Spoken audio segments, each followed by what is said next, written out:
Bonjour les élèves et bonjour tout le monde. C'est une nouvelle leçon du playlist physique appliquée T1. Et dans la leçon, je vous explique et une technique d'optimisation des réseaux, c'est-à-dire parfois nous gagnons un network, un réseau, un circuit complexe, et puis il est là, il demande nous et trouve la tension ou bien le courant à travers une résistance ou bien à travers un lot dipôle. OK? Et il est là, nous voulons simplifier le réseau, et puis il est là, nous calcule sa tension ou bien sa courant. Là.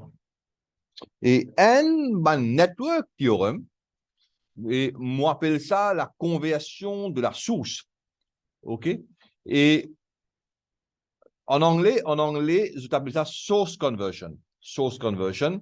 Et on peut expliquer qui était ça là, mais seulement pas faire sa erreur monumentale que c'est ça le théorème de Thévenin ou bien le théorème de Norton. Et beaucoup de personnes font ça erreur là, mais pas dit ça. Le théorème de Norton et le théorème de Thévenin, c'est une autre théorie complètement, un autre théorème, les autres théorèmes complètement différentes, ça là, on peut appeler la conversion de la source. OK. Leçon T1, physique appliquée T1, leçon 12. OK. Et technique de conversion de la source. Mon fini expliquer c'est quoi une source de tension et idéale, bien sûr, et c'est quoi une source de courant idéal. On explique ça on explique sur un symbole, on donne plusieurs types de symboles dans ma leçon précédente. Et là, la théorie dit à nous que si on a une source de tension avec une résistance en série, comme ça c'est une source de tension et c'est sa notation-là qui m'a poussé la vie là. OK? Ça, c'est une source de tension avec un rond et qu'une ligne verticale à l'intérieur. OK? Et puis, moi, il y a une flèche ici pour montrer que ça, c'est positif. Et nous mettons en vert. En vert, il est plus correct. Ça, c'est positif. Ça, c'est négatif. OK? Pour montrer que la source de tension, le courant, si jamais il y a un circuit de fermé et le courant, il passe comme ça, le courant conventionnel, il peut sortir depuis la borne positive. OK? Ça veut dire, évidemment, la source de tension plus une résistance en série, ça, c'est la source de tension, ça, et ça, c'est la résistance en série. Mon capable convertir en une source de courant. Ça, c'est la source de courant. OK? La direction de courant, il faut toujours dans sa direction-là, ça, il faut sortir là, et il faut aller. Et en même temps, sa résistance en série là, il faut changer, il faut venir une résistance en parallèle. Ça veut dire, on peut dire que une source de tension plus une résistance en série, on est capable de convertir en un circuit équivalent qui une source de courant plus une résistance en parallèle. OK. Et inversement aussi. Une source de courant plus la résistance en parallèle, nous sommes capables de convertir en une source de tension et une résistance en série. Bon, là, supposons que nous voulons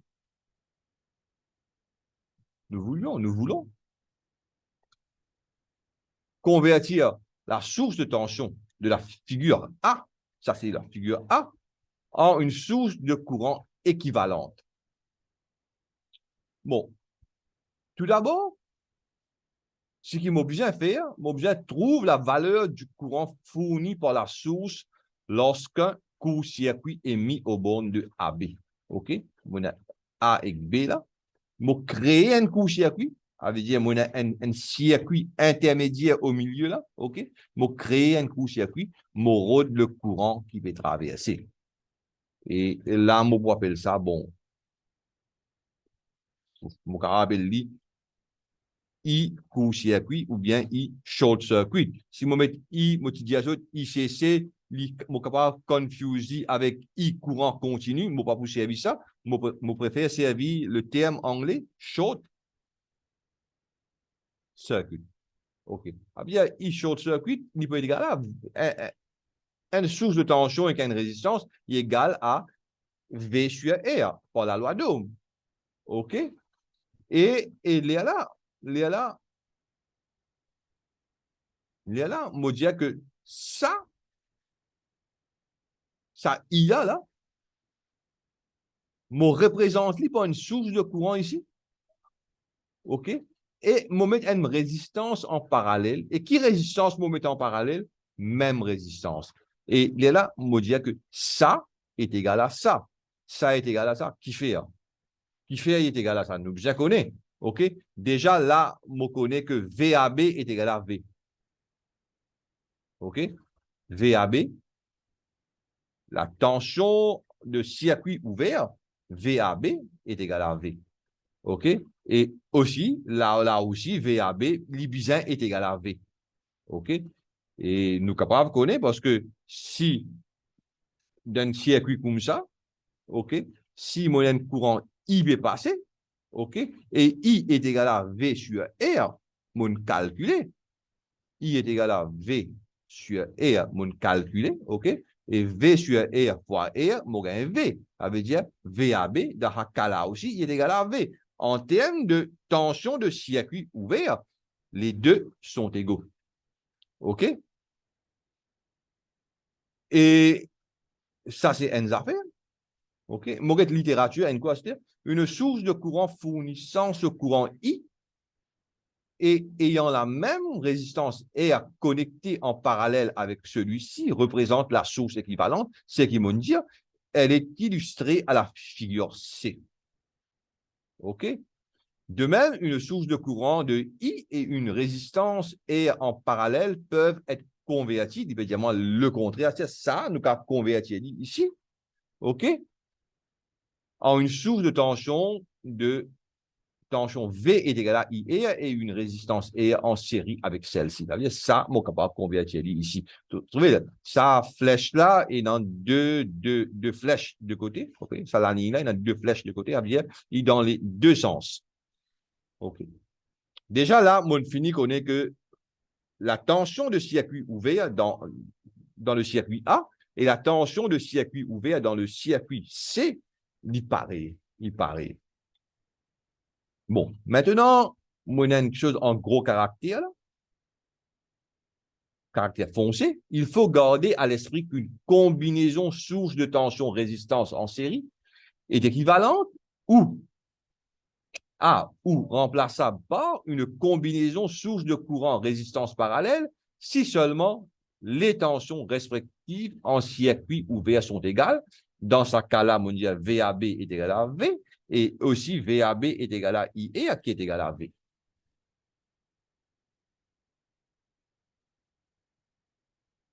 Qui est égal à V.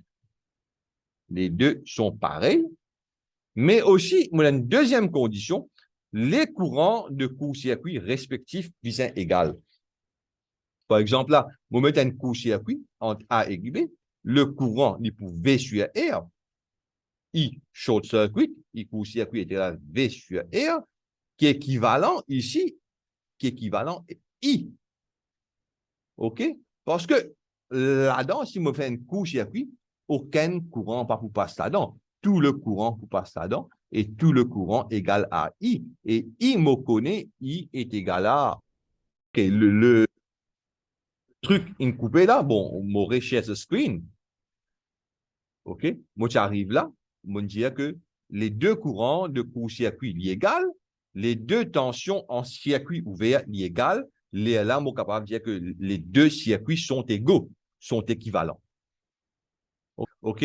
Ça veut dire, moi, convertissez la source de tension, ça, c'est une source de tension. OK? Et 10 volts, OK? Plus, moins, c'est la direction de la polarité, montrée par la flèche là, d'abord. OK? Et on a 5 ohms là, et puis on a A et B ici. Et mon besoin convertir ça, convertir en une source de courant, une source de courant,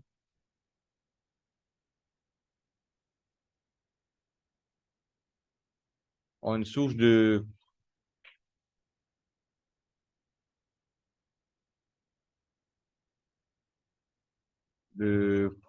courant. Et première chose, je trouve le court-circuit. Bon, bien sûr, il y a quelque chose qui n'est facile un peu là, nous corrige. Ça, c'est 5 ohms. Avec l'eau.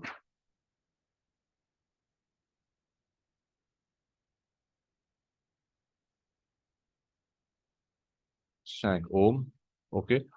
Et de là, ici, on crée un court-circuit. OK. Et de là, on trouve le courant de court-circuit, I est égal à 2 ampères. OK. Et là, on dit, ah, ben, ça même pour mon source de courant. OK. Ça veut dire, ça partie-là, living là, finalement, living là, ça même pour mon source de courant et en parallèle avec une résistance. Et qui résistance? Sa résistance là même. OK? Ça veut dire la polarité pourrait même affaires, le courant pour bien traverser dans sa direction-là, qui courant 2 ampères, OK?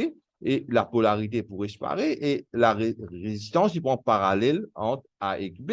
Et là, on trouvait que la tension en circuit ouvert ici, VAB, est égale à 10 volts. Et ici aussi, VAB est égal à 2, parce que tout ça, courant là, mais passe là, 2 ampères. 2 fois 5 pour 10 volts. Et en termes de tension de circuit ouvert, les deux circuits sont équivalents. OK? Sont équivalents. Et aussi, si on met un court-circuit là, bon, après, on va faire OK? Le courant de court-circuit, aucun 2 ampères pour passer là. Tout à 2 ampères là pour passer là. Et le courant de court-circuit pour 2 ampères ici. Et ici aussi, le courant de court-circuit dit 2 ampères. Ça veut dire il respecter ces deux conditions-là. Ces deux conditions-là. Les tensions respectives en circuit ouvert sont égales et les courants de court-circuit respectifs sont égaux. OK. Mon capable efface ça deux. Là. OK. Deuxième exemple. Convertissez la source de courant. Ici, nous prenons une source de tension. Nous convertir en une source de courant. Ici, nous prenons une source de courant. Nous pouvons convertir en une source de tension directement. Bon, ça, c'est une source de courant. Pas oublier source de courant, ligne horizontale. Source de tension, ligne verticale à l'intérieur de sa cercle-là. OK? Et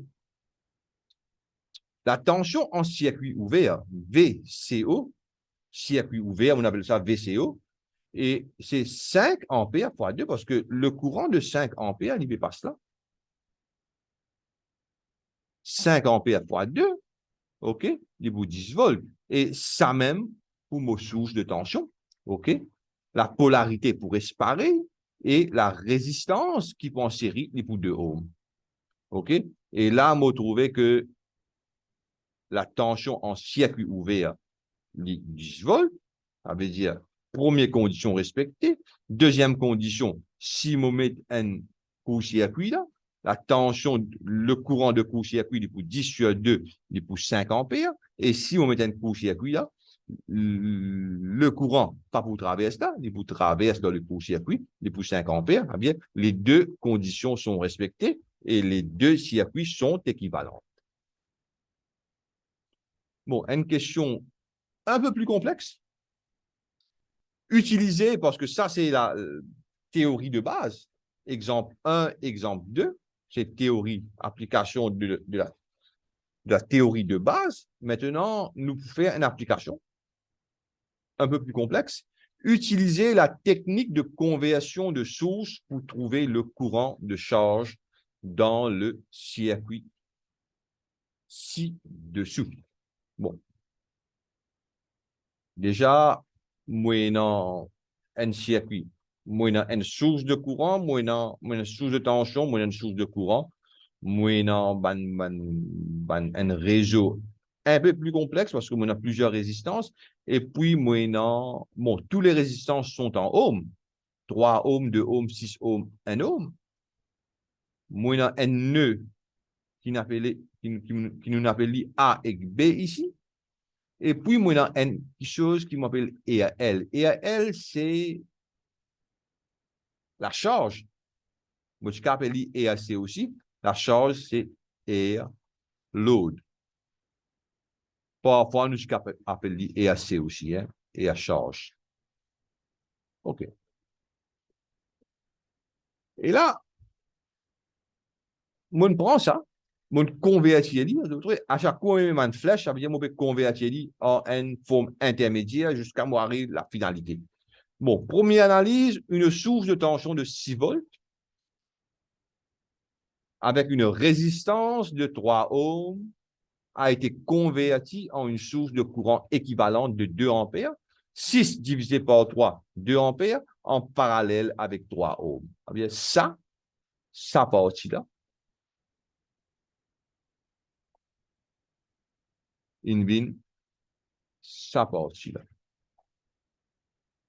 OK. Mon gars, ça. Mon père, il avait pris bien. Ça partie-là, in converti, in ça partie-là.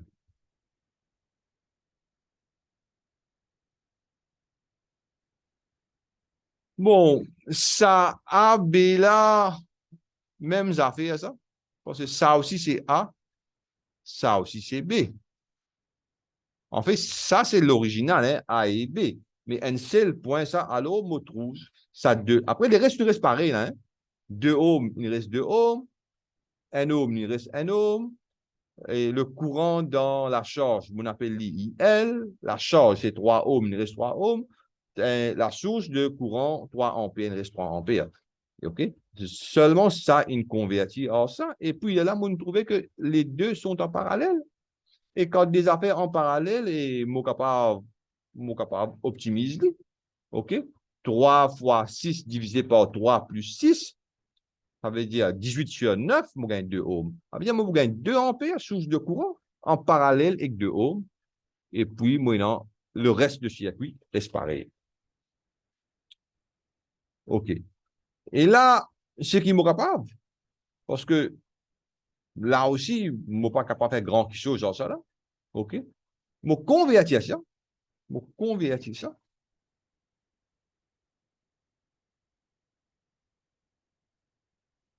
Je fais ça.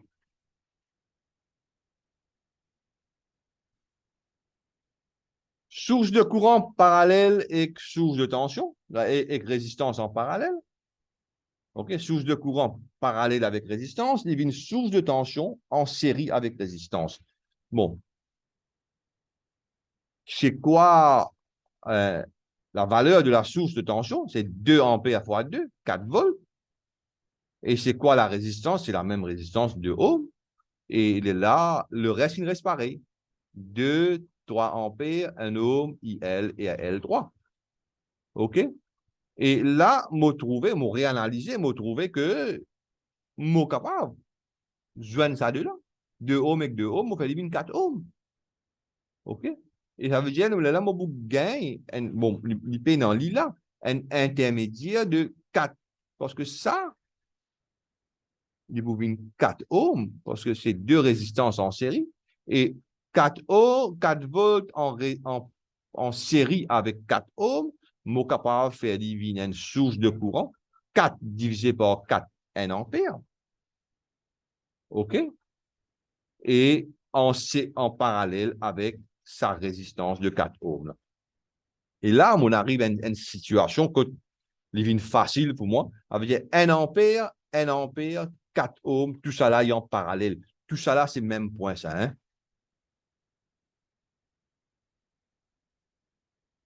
Même point. Ça aussi, même point. OK?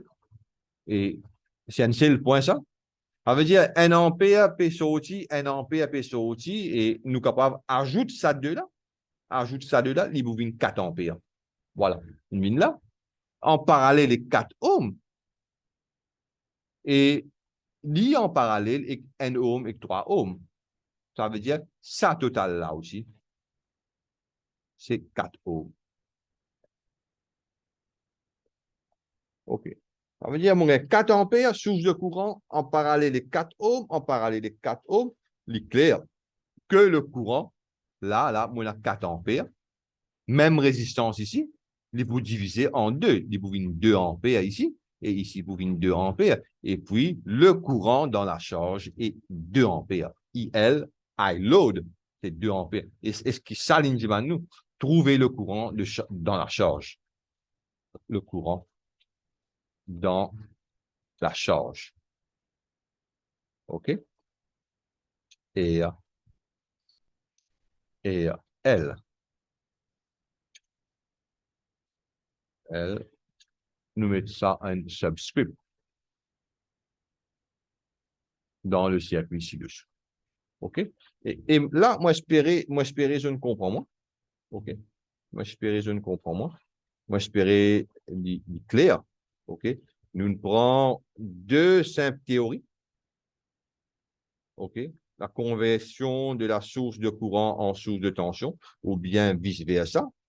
Et puis, nous commençons à faire un simple exemple, une simple conversion. Et puis, nous faisons l'autre conversion. OK? Et puis là, on commence à servir pour me trouver une valeur qui me demande moi. Là, je peux servir comme et nous peut optimiser le réseau. Nous peut optimiser le réseau et nous sommes capables de dire que c'est un théorème de réseau, un network théorème. Quatrième question. Quatrième question. Et trouver la direction et la valeur de l'intensité du courant à travers la résistance de 5 ohms, avec mon résistance côté, entre les points A et B. Bon, deux flèches là pour montrer que le point A et B dans la figure ci-dessous. Bon, moi, il y a une source de tension, moi, il y a une source de courant, OK? Moi, il y a une résistance, deux résistances, trois résistances, moi, il y a une ground, etc.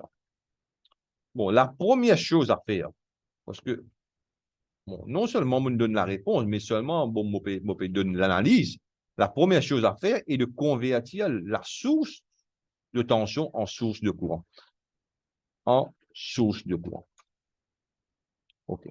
Et ça, pour faire ça, vient une source de courant. Ça veut dire, il pour 20 divisé par 4, 5 ampères, en parallèle, et 4 ohms. Ça veut dire ça, toujours, on met draw, toujours, on prend ça en vert, là, pour nous connaître que ça, il convertit, il vient comme ça. Et puis, ça deux-là en parallèle, il pour 2 ohms. Les deux résistances parallèles de 4 ohms, chacune, peuvent être combinées pour donner une résistance unique de 2 ohms, soit les directions actuelles indiquées ci-dessous. Bon, ça 5 ampères reste pareil, ça bovine 2 ohms et 5 ohms, 5 ohms et 1 ampère. Et puis là, nous mettons une direction actuelle, bon,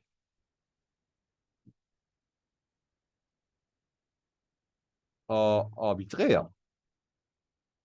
En direction arbitraire. Moi qui me donne ça, c'est mon 5 ampères, mon laisse IN comme ça, et nous mettre, parce que arrive là, les pour diviser en deux, IN ici, I2 ici, et là, nous peut dire qu'il y a un courant de 1 ampère, et ici, mon courant I3. OK. Et là, moi, applique la loi des nœuds. Moi, applique la loi des nœuds, mon nom des nœuds, en fait, moi, j'appelle A avec B. Et mon propre changer, on appelle 1 et 2, A c'est 1, c'est A. Bon, ça c'est B, OK, point B, OK. Mon pas même appeler 1 et 2, je suis capable de dire A et B, OK. Mais c'est un document qui mon travail depuis longtemps. Bon, moi, fait une mise à jour. OK, mon cut and paste depuis mon ancien document et la cause ça dit comme ça. OK? Et bon, là, on a un. Moi, trouvé que I1 plus I2, courant qui peut sortir égal à courant qui peut rentrer est égal à 5 ampères. OK, mon gagne ça. Ça important. Ça important. OK? Et I1, c'est V1. Si ça point-là, V1, le potentiel V1, on appelle ça. Ça aussi, c'est moi qui l'appelle. OK? Ça aussi, c'est moi qui me donne ça nom-là. OK? V1 divisé par 2. Le potentiel retire à 0, bien sûr, parce que ça, c'est 0 volts. OK? V1 divisé par 2, plus un courant I2 est pas cela. C'est V2, non, V1 moins V2, parce que ça potentiel là plus gros. V1, ça, moins V2 divisé par 5. Et je gagne 5 ampères. Et puis, il est là, je mets tout le même dénominateur. OK? Je mets tout le même seul fraction. On veut dire 2 fois 5, il pour 10. Là-haut, il pour 5 V1, plus 2 V1 retire 2 V2. Ça veut dire il pour 7 V1. 7 V1 retire 2 V2 est égal à 10 fois 5, je gagne 50. Je gagne première équation. Première équation. OK. Parce que mon besoin gagne moi, 2 points. OK. Pour mon capable de gagner ce courant-là, et mon besoin gagne 2 potentiels-là, et moi, j'ai 2 potentiels, 2 inconnus. Mon besoin a deux équations pour me résoudre cette équation-là simultanément. OK. Et loi des nœuds à 2. 2, ça veut dire, moi, pour dire que I3 peut sortir plus 1. I3 plus 1 est égal à I2. Ou bien que I2 moins I3 est égal à 1. Même affaire ça. OK? Nous trouvons que ça, c'est plus.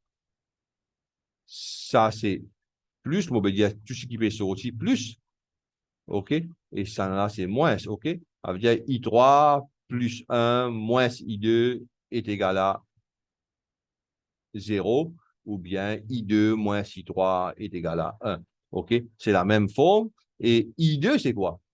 I2, c'est I2, c'est V2 moins V1 divisé par, non, V1 moins V2 divisé par 5.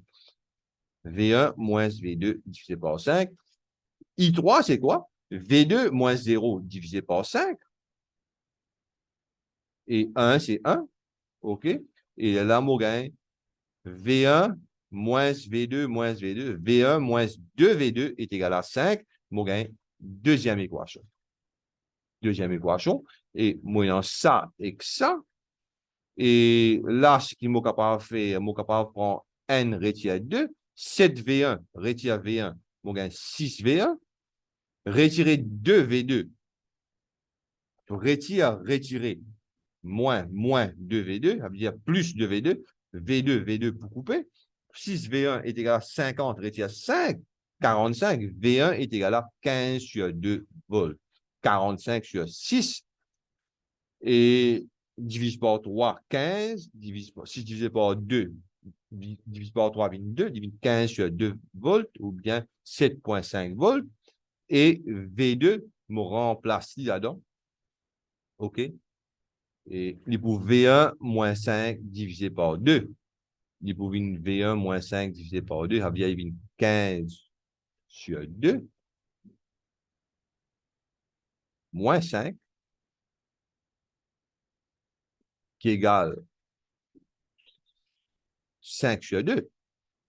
Parce que 10 sur 2, c'est 5. Et là, le tout pour diviser par 2, bien multiplié par n sur 2 est égal à 5 sur 4 volts. Moi, gagne 5 sur 4 volts. V1, c'est ça. Ça, c'est V1. V2, c'est ça. OK. D'après mon méthode qui me dire, moi, c'est I2 est égal à 15 sur 2. retire 5 sur 4 divisé par 5 est égal à 30 sur 4, retire 5 sur 4 divisé par 5 est égal à 25 sur 4 et multiplié par n sur 5 est égal à 5 sur 4 est égal à n.25 ampères. Très bien. Et ici, là, il service à l'autre méthode là. Ici, c'est 5 ampères. Ici, c'est 15 sur 2. 15 sur 2 divisé par 2, on gagne 15 sur 4, qui peut égal à 3,75 ampères. 15 sur 4 égale à 3,75 ampères. Et là, par la loi des nœuds, 5 retire 3,75 est égal à 1,25 ampères. On gagne même réponse. OK? Et là, moi, espérer, je ne comprends, malgré qu'il y ait une petite confusion en dernier. OK? Malgré qu'il y ait une petite confusion, moi, espérer, je ne comprends. Je vais arrêter le partage. Et là, je peux dire aux autres, je vais rementionner que ça, ce n'est pas le théorème de Thevenin ou bien le théorème de Norton. C'est simplement une technique qui nous appelle conversion de la source entre une source de tension idéale et une source de courant idéal, nous convertir jusqu'à qu'il nous gagne un réseau simplifié pour nous trouver la réponse. Moi, je vous dis au revoir et à la prochaine vidéo.